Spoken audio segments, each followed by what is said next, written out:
if you set a standard or set what you're willing to do and what you're willing not to do and let everyone know and be transparent that work is a priority, but my family is also a priority, and I can show up and be a both and wonderfully if I give myself margins on both ends. Like this can work, and not be ashamed to say it, and give yourself the confidence and the grace to be wonderful at both, because we know we can do it. Welcome to Lead Like a Girl, where we are empowering everyday women through our stories. I'm your host, Jessica Smith, and I began this journey by sharing my life story. Now, I've joined forces with my longtime friends, Jamie and Corlin, to keep this party going. We met many years ago as young sales girls in our 20s, driven and quickly rising to the top of our industry. As the years went on, life happened, and we all found ourselves in new companies and completely different industries, still striving for success in it all. Career, family, faith, fun. Now, it wasn't easy, but we never stopped moving. Get ready for our real conversations, inspiring stories, and our big life lessons as we share it all. The good, the bad, and the funny. Welcome to Lead Like a Girl. All right. Welcome back to another episode of Lead Like a Girl. We push record mid-laugh again, which is good. We've had a lot of pre-episode banter, but I want to welcome us and all of our friends. I'm Corlin, and I'm here with my two best friends, Jamie and Jessica, and we have our plus one, Rachel. How are you today? I'm so excited you're here with us. Hi, I'm good. Thank you. I'm excited to be here. So this is an interesting topic. So our tagline is we empower everyday women through our stories. And so I'm going to let Rachel in a minute introduce herself, but she is an everyday woman with a fantastic story in light of what we want to talk about today. I had an article come across our text feed, kind of. And it was from Time Magazine, and it was all about how women are leaving the workplaces in droves. And it's just, and the thing that really caught my eye is that the article right out of the gate made the point that after years of fighting for a seat at the table, their voice to like work their way up the corporate ladder, there's so many women that are just raising their hand and just saying, I'm out, I'm tapping out for a lot of different reasons, whether it's stress, it's burnout, it's childcare issues. The article talks about so many things. And so we wanted to unpack this and just talk about it. And Rachel, you actually just went through this process. I want to just give me the high level, like a little bit of your background and where you were and where you came from. Yeah. So my background is as an artist. It's what I went to school for. But I got involved as a volunteer with an organization called Generate Hope. They provide safe housing for survivors of sex trafficking. And I got involved back in 2019, and it turned into so much bigger of a thing than I expected. Decided I wanted to help them expand from San Diego to Colorado and continue opening safe homes for women with this really amazing therapeutic intensive programming to help them heal. And so I went from having a jewelry business for 6 years to eventually being the director of operations to the director of development for Generate Hope. And over the course of the last several years, opened up our first out-of-state safe home here in Colorado and kind of built this job description myself. I typed it up, built this career myself in a way that wasn't intended, wasn't expected, but that is where I found myself. That's the high level, quick version, but feel free to ask questions. And so I met Rachel because we were kind of partners, not in crime, partners in goodness a little bit. Our business supported Generate Hope, and I learned about the work that she did. And from moment one, when I met you, there was a spark and a charisma of your passion about helping women in this area. So I'm so glad that I get to call you not just my colleague, but my friend. So this is what we're going to dive into. But as usual, I always like to start before we dive into the meat of our episode. I have a first minute fast question. We're talking about women leaving the workplace, but I want to know, when you were a little girl, what did you want to be when you grew up? Me? What was Anybody. And what is Anybody. the question? Like, what did you hope for as a little girl? Jessica? Yeah, go Oh, ahead. go ahead, Rachel. I was going to say, do you I remember? I do remember because we had to dress up in grade school. And there was like several times where they would ask us this. And at one point I wanted to be an artist, a mom, and a piano player. Okay. Nice. Love that. I Do I you feel play- like every I little don't kid. play the I piano. think you did that. Do you play the piano? No. Well, 2/3 is not. I feel like every kid wanted to be a teacher, like when they were young, because Yeah. you're in school and I remember when I was little thinking in the year 2000 I'm going to be like 25 years old. I'm going to be so old in the year 2000. I wonder if I could be a teacher yet. I still don't know what I want to be, by the way. Superwoman. So I didn't know that about you, Jamie, but I certainly wanted to be a teacher when I was little up until I found out how much money they made. And then unfortunately that deterred me from that. But I think in everything that I do, that definitely is one of my God-given gifts. So I think I'm still able to kind of live that out. But always wanted to be a teacher. Every Teacher. opportunity. Yeah. That's funny that you bring up the money situation because here's me, my little greedy little child self, and I'll just be completely transparent. I wanted to be a doctor or a lawyer, and the only reason it wasn't to help people, it was because those are the two occupations that from in third, fourth grade that I knew made lots of money. And so I always wanted to do that. And it's interesting. I think I remember having this epiphany when I was maybe in 8th grade or something like, oh, like you have to like touch blood and people's poop. Like, no, I don't want to be a doctor. So I had to like recreate like all the things I Touch wanted. blood and people's poop. Right. I was going to say, like, you have this image of a doctor who just sit and play with people's poop, Corlin. I know, come to find out if you're a really good doctor, you don't have to do probably any of those things. Right, right. Probably not. So You could have became a lawyer though. Yeah. I don't know what happened. right. I don't mind. I There's probably definitely. no poop involved with being a lawyer. I don't know. Yeah. So back on topic, we are talking about women leaving the workforce. And this article goes in and talks about there's several reasons for this. Ladies, just out of the gate, have you experienced this? Do you have friends that you feel like that have left, that feel pressure, that have, what is your take on this? You guys both read the article. What was your high level opinion on this? I have a very good friend who left the workplace because she has a child with special needs, and she was like the choice of either me staying home, me taking care of her, taking her to the appointments and whatnot, versus me staying in the workplace and then essentially hiring out that, the taking her to appointments, doing the physical therapy, doing all these things. She's like, financially it did not make any sense, and also like she's like, it didn't make any sense in my heart either. She's like, there would be no, she's like, if I'm at work all day, I'm worried all day about what's happening. So it's like I think it's situational, but for like that and she was a high level professional. We're talking about, she went to college to do this career, worked her way up at this career. Circumstances happen, and you gotta flip the switch, right? But that was one thing that this article made me think of her, because I was like, yeah, that wasn't her life plan, but her child with special needs, like she was like, it's not worth it for me to stay in the workplace. So that was one situation that I thought of when I read this article first thing. Yeah. And here, this is where Lead Like a Girl was really inspired by this concept, by the way.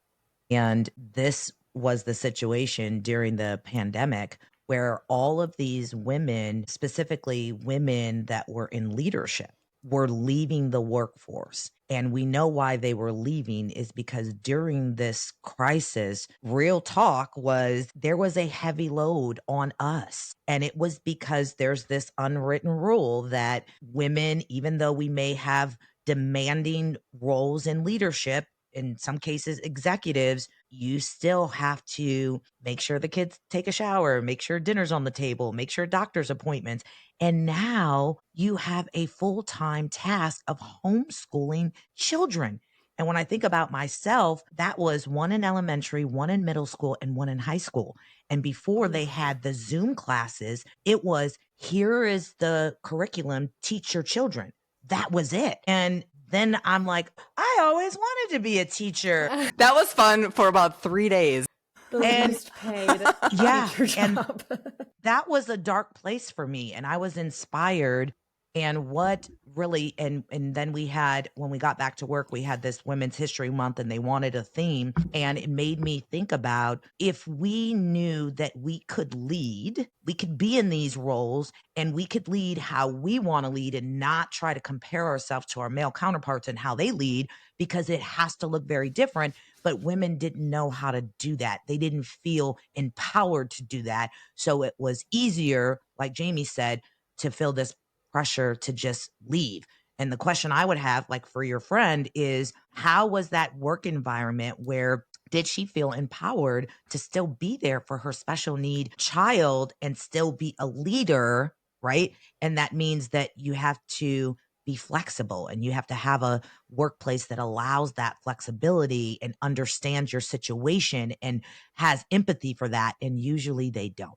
So we find it Yep. easier to just, Generally speaking, like, she was really happy with her decision in terms of like being able to be there with her daughter. And like, now she's at the point where her daughter's older and in school, and so she went back to work, but she brings it up pretty often. Just, Mhm. I made that, I think she's happy with the decision. But then on the flip side, if you think about it, like you said, Jessica, it seems like it's always the mom, it's the female that's like, oh, I got to take care of I'm going to have to stop working to take care of the kids. It wasn't the husband who did that. I think too, like, don't you think that there's a level of transparency prior to making that decision that has to happen with your colleagues? And I feel like that's a level of vulnerability that I don't know. I don't have that relationship with my male colleagues, like saying, hey, these are all the things that are causing stress on my home life. Like, I don't talk about that at work. And so for them to even know what I'm going through personally, maybe I've got like one, maybe two other girlfriends that maybe have a glimpse into some of the things that are happening.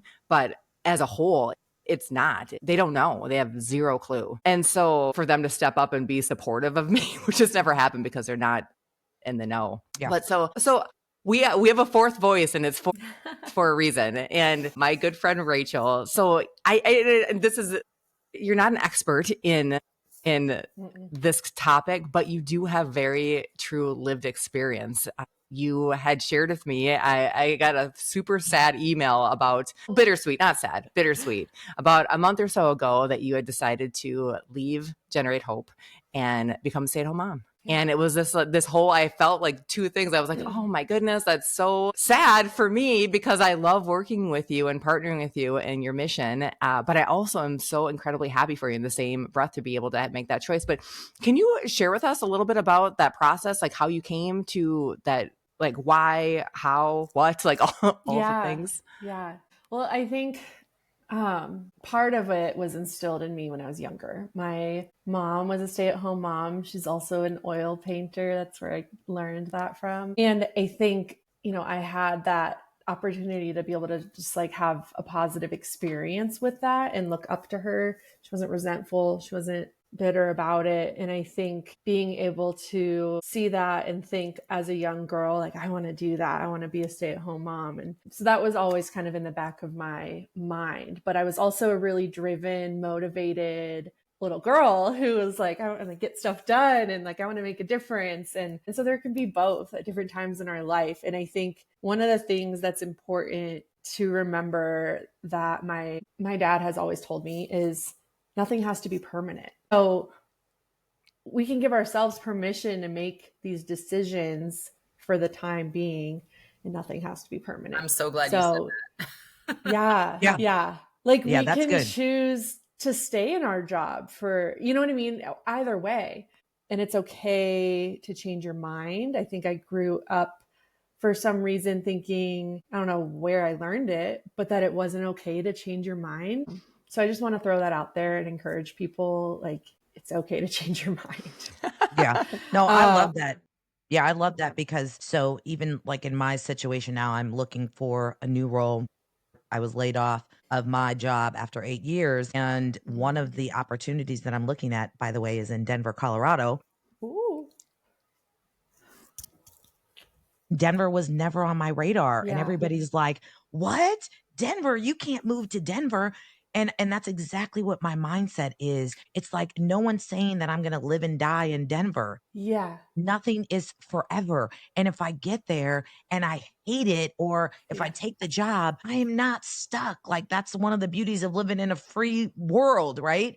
And so I think that has been something that's big on my mind is nothing is forever. And well, outside of marriage, let me start there.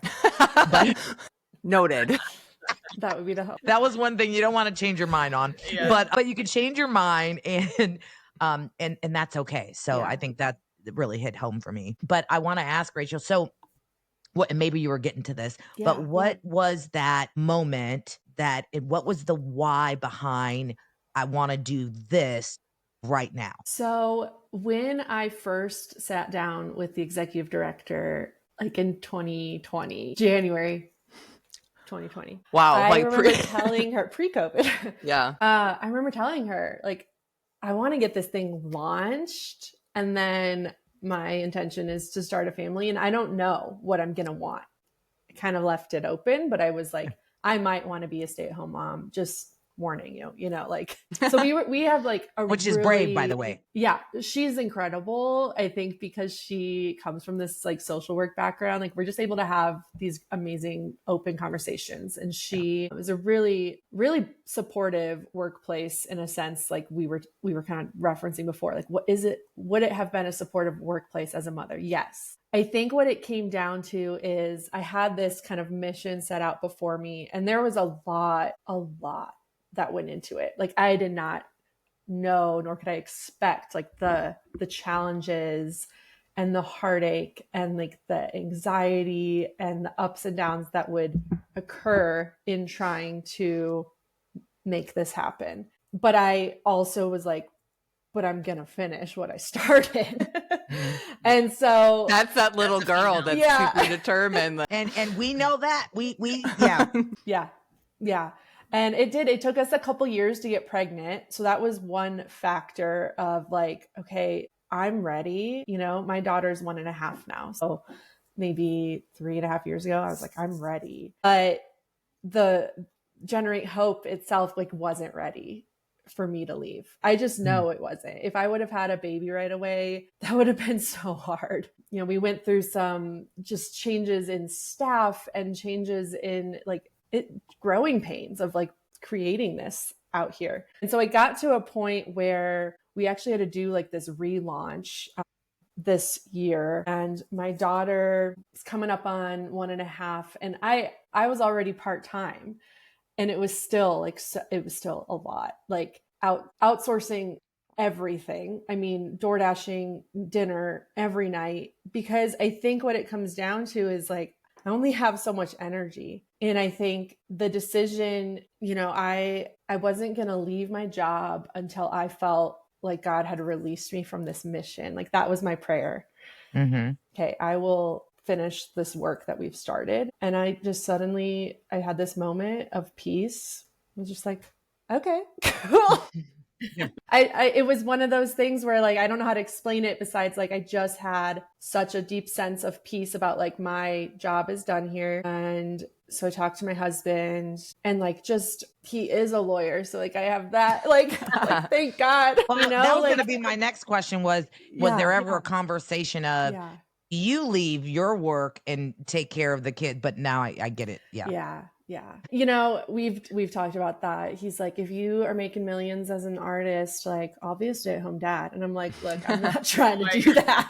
But don't you think that's a little bit of a little bit myth too? Like somebody has to quote unquote make millions to make it work. There's different things that happen in different conversations financially that you can change your mind, change your thought, where you think that you had this vision as a little girl, a high school kid, a college kid, like I need to go this way. But it's also giving yourself grace and permission to maybe even accept a completely different lifestyle. Maybe you were thinking you would be in one sort of economic bracket, but to make this work, to give yourself peace of mind, to give yourself the ability to parent like you want to, that maybe there's some other sacrifices, and maybe it's financial, maybe it's whatever, to be able to say yes to this new adventure. And maybe that's a little harder. Because I'm sure it Yeah. It made the is. decision easier given that your husband is a lawyer, and I'm Totally. just It's assuming he's like successful. Yeah. that I think, like, because once you're in it, it's still a hard job to be a stay-at-home mom. And so, yeah, that would be super hard to have to like downsize your house or move or change, and I think we just were blessed, like circumstantially, like to be able to do it. Yeah, it's not always picture perfect. And so we've just like, I'm so grateful for the opportunity to be able to be in this place, like career wise for him, for me to Mhm. actually be able to do this. But I have friends who are in a similar place where their husbands are like, you could quit your job and be a stay-at-home mom. And it's like they don't know what to do. Like it's a tough, because they've poured so much into their careers as well. I think as women, like we pour our heart and soul into what we do. And it's a big deal to leave it Yeah. behind. Yeah. Well, Mhm. and it's a career choice, right? Because Mm-hmm. I'm going to use myself as an example, and at the risk of making myself seem like a horrible parent, I would literally hate being like, to me it's would be torture. Like I Yeah. would be miserable, the thought of spending every day in a house with kids cooking and cleaning, and that sounds absolutely like torture to me. Yeah. So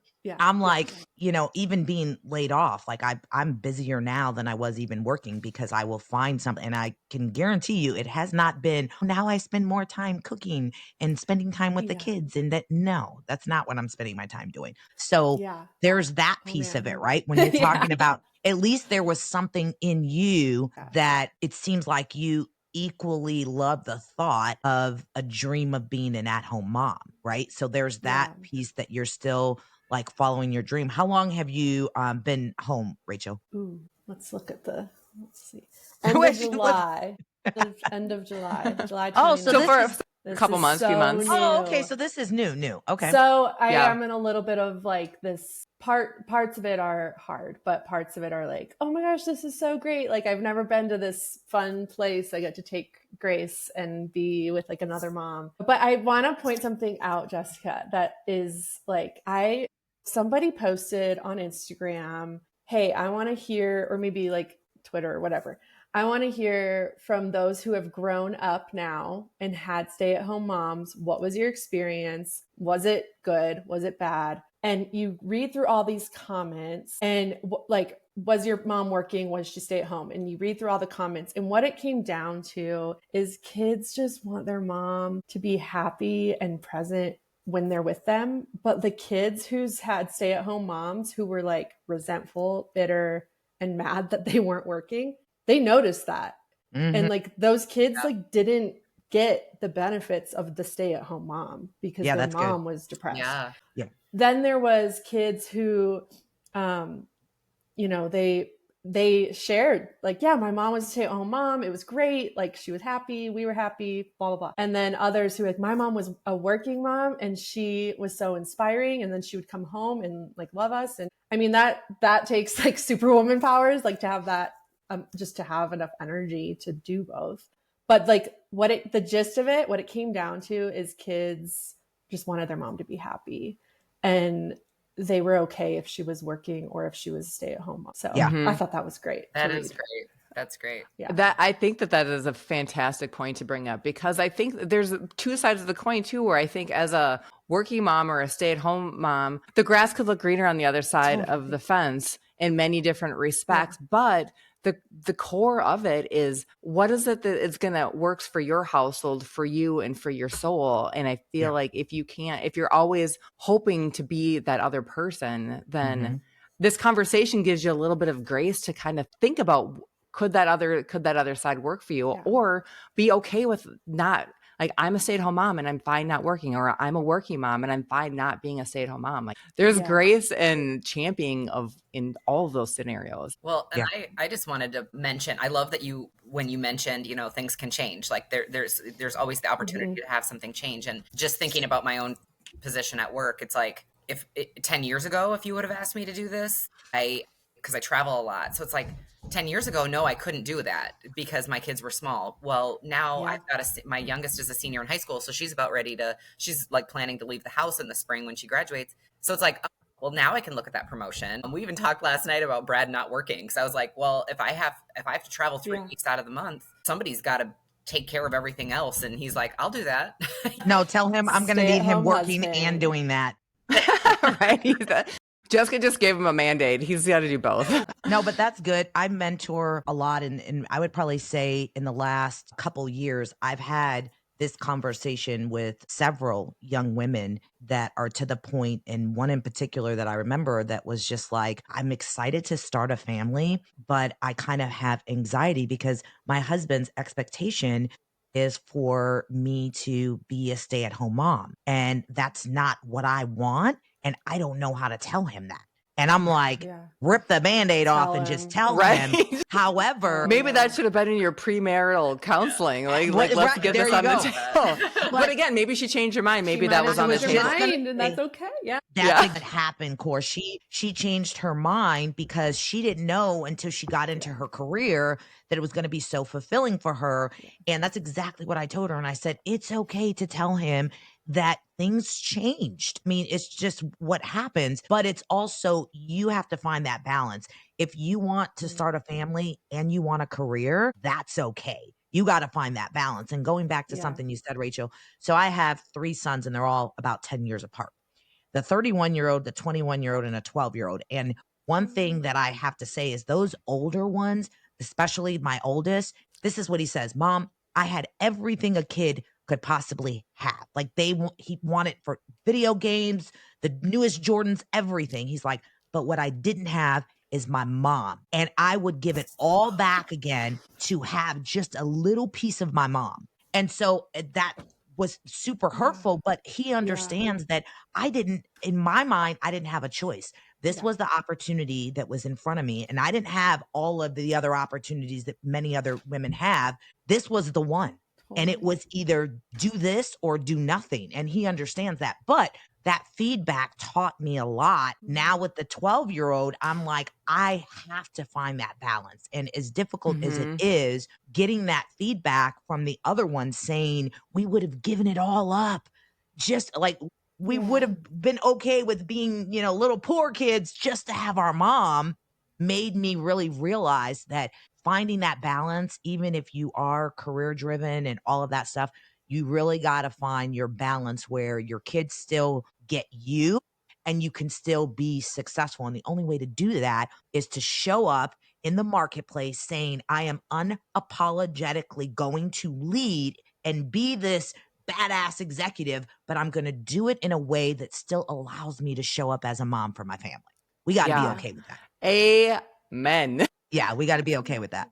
That is great. And the other point too, we keep talking about trying to be mom to our little kids. The other side of the coin that's coming down the pipeline for all of us, whether we want to or not, is we have aging parents and we have aging people in our circle of influence. And so it's not even just this responsibility of raising our kids. On the back end, there is going to be a conversation we're going to need to have because our moms and our dads, to some degree, might need to have care. And we're going to have to decide what that looks like on the other end. And guess what? You know how I said there's this unwritten rule that moms are just supposed to make sure of all that? Somehow that is on us too. That's like, I don't understand where these rules were written, but we need a do-over because I have so many friends right now. Thank you so much for bringing that up, Corlin. I have so many friends right now that, and some of them don't have kids, thankfully, because they are drowning in this. And why is it on you? And I often say, well, what's your husband doing? And this is no diss to the husbands because again, somehow it was just written, but we have to put our foot down and we have to ask and we have to undo these unwritten rules that these parents are also just our responsibility. And we're supposed to, nobody talked about it. It's just known that we're supposed to take care of that too. I know. Jamie, you just went through this too with your mom. So yeah.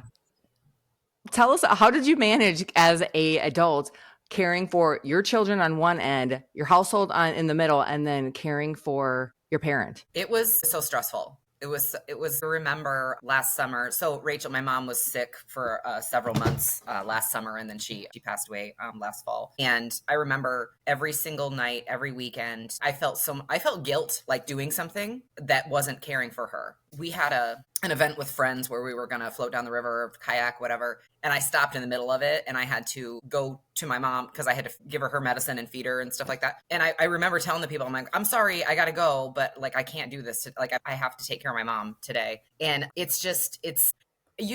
no one is ever prepared for something like that, right? I mean, it's hard enough being a mom, right? And like working and doing your family stuff and being a wife and all these things, but you never think about like, now I have to take care of my parents. You're never prepared for it, and you don't think about it. But there's the guilt of like, if I'm not with her, taking care of her, or the same with your kids. Like if I'm not with my kids and taking care of my kids, I feel like, oh, that's my role. That's my responsibility. But I mean, and it is, but at the same time, like it's those choices like we keep talking about. It's deciding like, give myself a little bit of grace, it's okay. Someone else, you can ask for help. Yeah. Right? Guess what? We You should. can ask for help. Yeah. Mm-mm. Do you guys know people who have left the workforce, to Corlin's point, not necessarily to take care of their children, but to take care of their elderly parents? Yeah.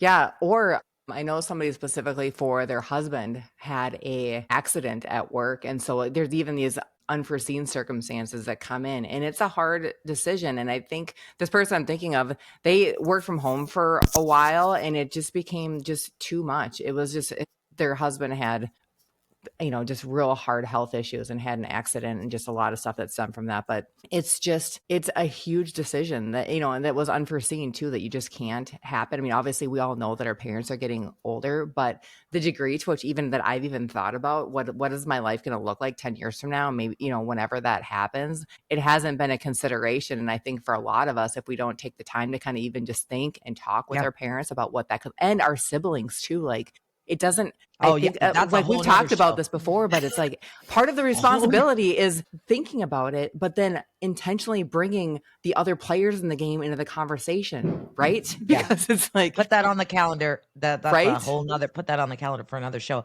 I have a question for Rachel that I was thinking about. So in your plan, because you seem like a planner, in your plan, is there like a certain age of your daughter that you're like, okay, at this age, maybe I'll consider going back depending on where I'm at? Or do you want to have 5 more kids and then just retire as a stay-at-home mom? Tell us about your life plan for your children. I think to piggyback before you answer this, Rachel, maybe you can add on too is that what is keeping you busy now? Because I know that you're not just staying at home. So I want you to share a little bit about what you're actually doing day to day too.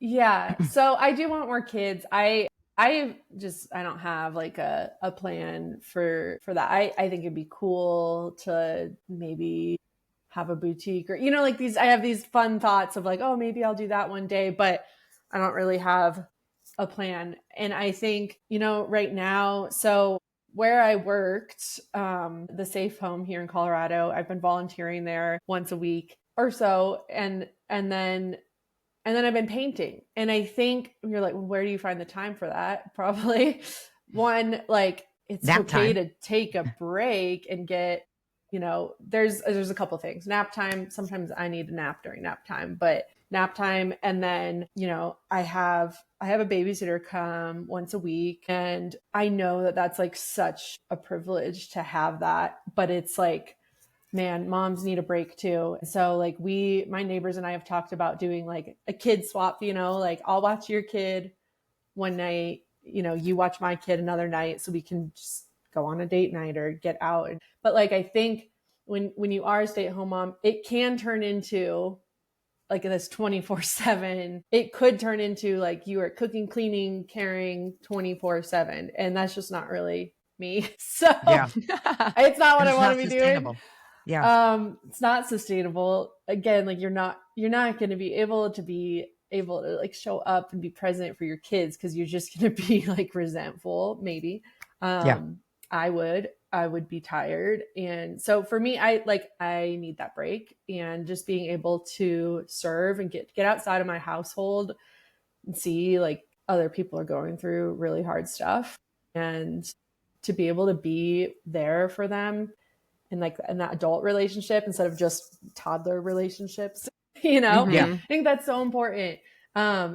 It's good for me. Hopefully it's good for the ladies at Generate Hope. We've been doing like art classes. It's such a fun, like new role for me to have, going from, you know, this director role to volunteer and teaching. Mhm. Don't really know how to teach, but we're trying. So yeah, I think that is super important that we have outlets, like whether it's hobby, whether it's volunteering, or just going and getting coffee with a friend. Like we need breaks. So however you can fit that in, we gotta, yeah, like there's grace for that. Like I think sometimes I Yeah. feel guilty, like, oh, I still have a babysitter and I'm supposed to be a stay-at-home mom, but I'm like, I don't want to give that up yet. That's Yeah. good. That's No, I good. think that's Yeah. good. I think that's being intentional. Yeah. This has been a great conversation. We are at time, but I want to have a little bit of just space to what are your takeaways from this conversation, ladies? What is the one thing you feel like our listeners need to walk away from? So I think that the point, I'm going to go back to what Rachel said, and that is, you know, nothing's, and I don't know, these, you can change your mind, you know, like Yeah. nothing's set in stone. It's okay to feel one way and change your mind at some point. I think that's a big takeaway, because I think that helps if there's someone out there that's listening and maybe they're struggling with, you know, do I do this? Do I not do that? And it's okay. There's things that are, I say, that are just seasonal, and you got to be okay with that, and give yourself grace. Mm-hmm. Yeah. I think, you know, something that's been instilled in me from my parents is being a mom is one of the most important jobs you can do. So, like, for those who are working or stay at home, like it's still a job, and it's still this role that is so important, and your kids need you to be present. So like carving out chunks of time if you're working to just spend one-on-one time with them. I think that's what I took away from Jessica. Is like, if you're working, then you got to be intentional to cut out chunks of time to spend with them. And if you're not working, then you need to cut out chunks of time to like get away so that you can come back and be refreshed. Yeah. Yeah. Yeah. I think that's great. And I feel like my takeaway is, Jessica, what you said is that for the working moms to head off, that we don't get burned out and feel like we need to just be like deuces and peace out to the world. If you set a standard or set what you're willing to do and what you're willing not to do, and let everyone know and be transparent that work is a priority, but my family is also a priority, and I can show up and be a both and wonderfully if I give myself margins on both ends. Like this can work, and not be ashamed to say it, and give yourself the confidence and the grace to be wonderful at both, because we know we can do it. And two, there's people sometimes aren't cut out for both. Sometimes you need to make a choice, and that's okay too. Well, this has been a great conversation. You know, we've covered a lot. We've covered, you know, why women leave the workplace. There's flexibility issues. There's broken childcare systems. I mean, childcare is expensive. Yeah. We talked about this whole idea of this second shift that, as moms and working women, there's this whole job at home that a lot of our male counterparts don't have. And then also our parents, and it's all a different thing. We're not all in these seasons all at once, but I think that to the women listening, regardless of what role that you're in, the choices that you make are valid, and your stories, they matter, and they're respect in all those areas. We would love to hear from you listeners on what is your experience with this. Have you thought about leaving? Have you already made the leap? Comment. Again, make sure to like, share, and subscribe on our website and on Spotify and Apple Podcasts. We're all over all the platforms. And again, we're on YouTube. Give us a watch. And so you can see Rachel's beautiful art in the background of our video. She's a fantastic artist. And share your stories with us on our social channels. Again, Lead Like a Girl Lab is our website, and we will tune in next week. And I'm so glad you joined us today. Have a great week.